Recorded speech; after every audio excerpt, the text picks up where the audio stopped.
Ustaz Subki bongkar curhatan Lesti Kejora saat di Tanah Suci. Sang pedangdut sempat isyaratkan ingin pisah baik-baik dengan Rizky Bilar.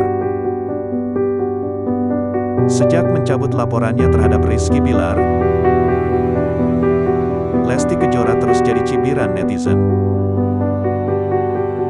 Setelah mendapatkan KDRT hingga alami luka fisik dan batin,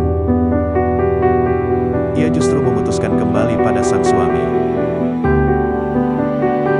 Padahal Lesti juga sempat mengaku trauma hingga menenangkan diri ke Tanah Suci.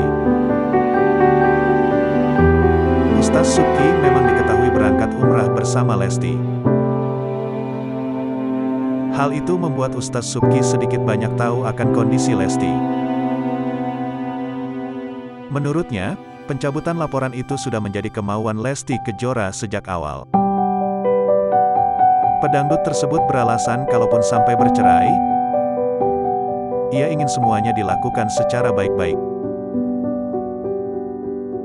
Seandainya dia bilang cerai, dia nggak mau ribut-ribut sebenarnya. Dia gak ingin sampai ke tahapan itu, tambah Ustaz Subki. Lebih lanjut, Ustaz Subki mengatakan jika Lesti sejak awal memang sudah memilih untuk memaafkan Rizky Bilar.